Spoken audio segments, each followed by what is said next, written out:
Olá, pessoal! Drogas, um dos problemas mais dramáticos da contemporaneidade.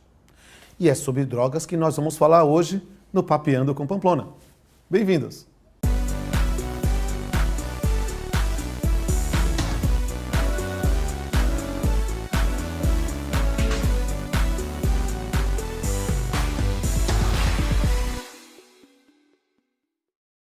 Bem, amigos, hoje eu tenho o enorme prazer de receber no Papeando com Pamplona Daniel Nicori, defensor público e professor universitário, e para minha honra pessoal, meu ex-aluno no mestrado da UFBA.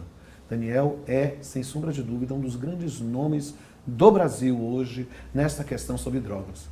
Nicori, que prazer te entrevistar no Papeando com Pamplona. Ô, professor, prazer é meu. Vamos conversar. E a gente vai falar sobre drogas. E a ideia de falar sobre drogas, o que é juridicamente uma droga? Segundo nossa lei de drogas, droga é substância ou produto capaz de causar dependência e aí, assim definido na lei ou numa lista do Poder Executivo da União. Dizer que droga é produto capaz de causar dependência é o mesmo que descrever um esporte radical dizendo é uma atividade em que o esportista pode morrer.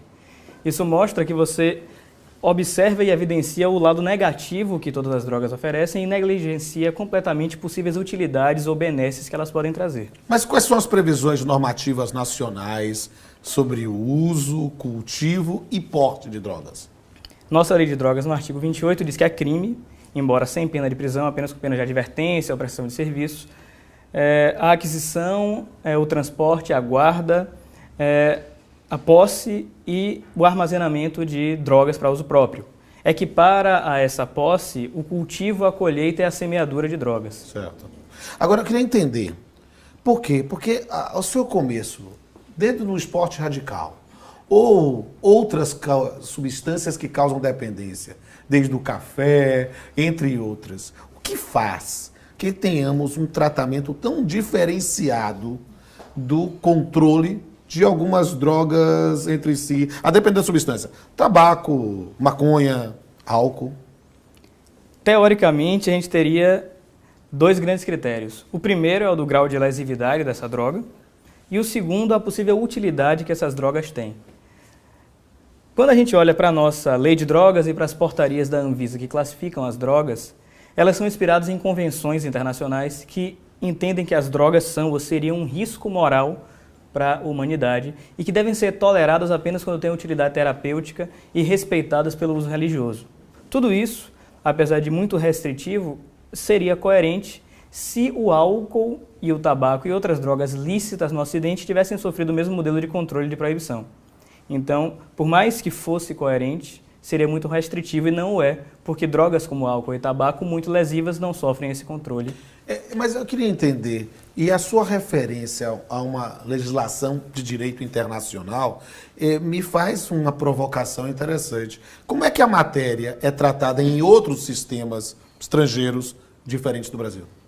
Bom, se a gente estender para o álcool, a gente lembra que nos Estados Unidos já houve proibição durante 12 anos, sim, que muitos países muçulmanos ainda proíbem o álcool, e nós no Ocidente aceitamos, até glorificamos o álcool, vamos dizer assim. Quanto às drogas hoje ilícitas, a principal transformação está acontecendo com a maconha. Sim. Vários países nos últimos 20 ou 30 anos reconheceram a utilidade medicinal, terapêutica da maconha e permitiram a venda para esses fins. Nos últimos 5 anos está havendo um movimento mais intenso de permitir, inclusive, o uso recreativo da cannabis, em alguns estados dos Estados Unidos e no Uruguai. Certo. E como é que você diria, agora, porque essa é uma parte importante desse pau e bola, dessa conversa olho no olho, o que é que você diria para quem está nos ouvindo e que é dependente de uma droga ilícita e não sabe como lidar com isso? O que é que você falaria para ele? 3 coisas. Procure ajuda, não se culpe, mas não deixe de cuidar de si a todo momento. Existem várias formas de suporte. A proibição das drogas, professor, só aumenta o estigma de quem tem uma dependência e precisa cuidar dela. É realmente um tema fascinante. E eu digo com liberdade, quando nós dissemos que queríamos fazer um papeando sobre drogas, nós recebemos uma quantidade enorme de pessoas que disseram, eu quero participar da plateia. E hoje nós temos aqui uma galera que está a fim de perguntar. Quer ver? Ó? Alguém quer perguntar? Eu! Eu não disse? Olha. Olá, professor. Meu nome é Marcele. Eu gostaria de saber se o senhor concorda com a tese de que não há um direito ao êxtase ou um direito ao entorpecimento. Ó, é direito ao êxtase, não é ao êxtase, tá? Pronto, muito bom. Olha só, Marcele, esse tema foi discutido agora no Supremo, julgando o recurso sobre a descriminalização do porte de drogas. O procurador-geral Rodrigo Janot insistiu nisso, que não haveria um direito ao êxtase, ao sublime. Ao entorpecimento. Ao entorpecimento, já diz o ministro Gilmar, mesmo votando pela descriminalização, ele cita um caso da Suprema Corte Alemã, do caso Cannabis, e diz, não há esse direito. Para mim, ambas as coisas remetem a um outro problema, que é o do direito à felicidade, talvez um dos direitos mais controversos. E embora as constituições não tenham coragem de chegar até esse ponto, elas respeitam e protegem a liberdade de tantas formas e reconhecem tantos direitos sociais que me parece que dão o caminho até ela.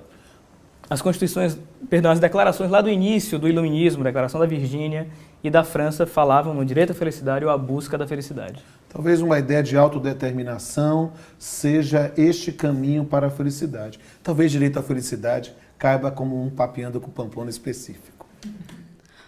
Olá, professor. Eu sou Camila, sou estudante da área de saúde e eu gostaria de saber o que o senhor acha sobre o internamento compulsório de usuários de drogas. Olha, Camila, internamento compulsório é um tema difícil, vem e volta na pauta do dia. Nossa legislação já permite, em casos extremos, a intervenção na liberdade do outro para impedir o suicídio, por exemplo, para levar a um tratamento diante de iminente risco de vida. Isso não pode sair da nossa legislação e tem que estar lá essa chance. Então, a internação involuntária, nesse caso, quando a família pede o socorro a um médico que intervém numa situação de surto, deve permanecer. Internação compulsória, diz nossa lei antimanicomial, que é determinado por um juiz. Na minha opinião, o que não pode definitivamente acontecer é transformar a internação numa política de Estado. A internação é o último recurso em situações excepcionais para preservar a vida da própria pessoa e de quem está a seu redor. Nunca como uma política de intervenção preferencial, nunca isso. Oi, professor, meu nome é Vanessa Cedrais. Eu queria saber como conciliar o direito à privacidade com o tratamento do abuso de drogas. Bom, Vanessa, vocês já ouviram muitas vezes a ideia de que nenhum direito é absoluto. Por um lado é verdade, por outro é o risco de relativizar todo e qualquer direito em qualquer lugar. Verdade. O uso de drogas tem que ser visto da seguinte forma. Muitas pessoas nem sequer têm um problema com ele. E as pessoas que têm um problema com ele, para superá-lo, um dos componentes mais importantes é que elas reconheçam o problema e aceitem o tratamento. Então eu só vou ter um problema de conflito, intimidade e tratamento quando essa pessoa que tem problema não o reconhece e o recusa. E aí o que é que a gente faz? Esse é um tratamento com menor chance de sucesso. No limite, no caso extremo, para preservar a vida do próprio sujeito, em risco iminente à vida dos outros, vai haver uma intervenção que vai relativizar a intimidade. Mas só nesse caso e sabendo que as chances de sucesso não são tão boas enquanto o próprio sujeito não reconhece em si o problema. A melhor forma de combater o vício é reconhecendo-se viciado. Olá, professor. Meu nome é Ângelo Brandão. Eu gostaria de saber se a fixação de critérios quantitativos objetivos para a diferenciação entre usuário e traficantes pode resultar em impunidade aos pequenos varejistas no tráfico de formiguinha. Ângelo, seguinte. Em primeiro lugar, eu sou parcial para falar sobre isso, porque eu já defendi essa questão publicamente em vários lugares. O que é que eu acho? Nenhuma solução jurídica é perfeita. O sistema atual, que não define esses critérios, tem problemas sérios, na minha opinião, e tem, teoricamente, a vantagem de punir todos os potenciais traficantes. Essa mesma vantagem gera uma desvantagem enorme, que é prender milhares de usuários, ou cautelarmente até serem reconhecidos como usuários e soltos, ou mesmo serem condenados injustamente. Esse modelo das quantidades pode ter esse risco, sim, do tráfico formiguinha passar impune. Esse risco pode ser minimizado de duas formas. Melhorando a atuação policial e percebendo que essa quantidade objetiva é só para quem adquire, traz, consigo, transporta, guarda a droga. Se provar que o sujeito vendeu droga, 1 grama, 1 decigrama, é venda, é tráfico. Não há o que se discutir aí. A questão é produzir a prova da venda. Normalmente não acontece. O que acontece é a prova do porte. E nesse porte podem estar tanto o traficante como o usuário. Então, entre os dois riscos, deixar alguns traficantes formiguinhas impunes e deixar alguns usuários condenados como traficantes, eu com certeza corro o risco de inocentar o culpado, nunca o de culpar o inocente.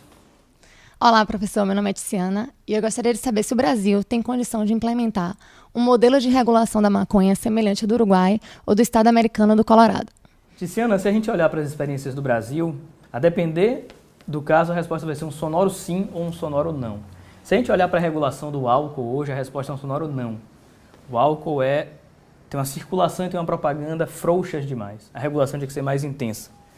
Já se a gente olha para a situação do tabaco, do cigarro, a resposta é um sonoro sim. Nós conseguimos, sem jogar para a ilegalidade, mas restringindo propaganda, fazendo propaganda negativa dos malefícios e tributando o tabaco, reduzir o consumo, proibir o consumo em espaço público. Então, pela experiência positiva do tabaco, que é exemplo internacional da política de saúde do Brasil, dá sim para apostar que o modelo de regulação da maconha, como o Colorado e como o Uruguai, pode dar certo no Brasil.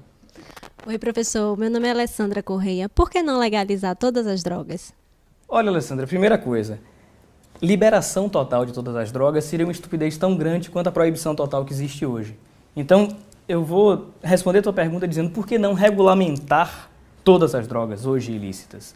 Porque regulamentar não significa necessariamente proibir, e proibir não significa criminalizar. Eu não vejo nenhum problema de princípio para que todas as drogas ilícitas hoje, mesmo as mais pesadas, tivessem algum nível de regulação, de acordo com o fim, de acordo com a quantidade, de acordo com a pessoa. Mas eu também não posso ser idealista demais e eu tenho que reconhecer que o ambiente político do Brasil não consegue um avanço de curto prazo para outras drogas além da maconha. Mal para a maconha nós temos uma solução. Então, como eu acredito na democracia, a democracia é custosa, é lenta, é sofrida, mas quando chega num resultado, ele é duradouro. Acredito no longo prazo nesse resultado. E Nicori, eu estou muito feliz com essa entrevista de hoje.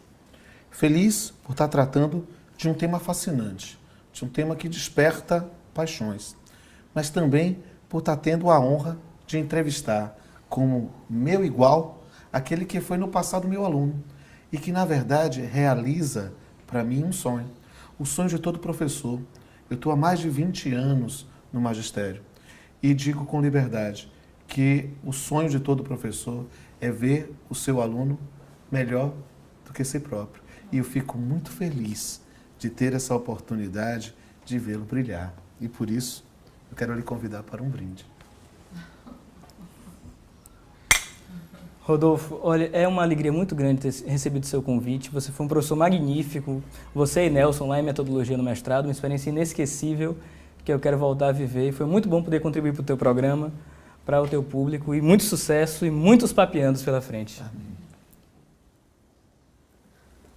E temos que encerrar. O tempo é curto. E o tempo de despedir, o tempo de partir. Só que falar sobre drogas mexe necessariamente com sentimentos que levam a sensações, semelhante a uma canção da partida sem despedida.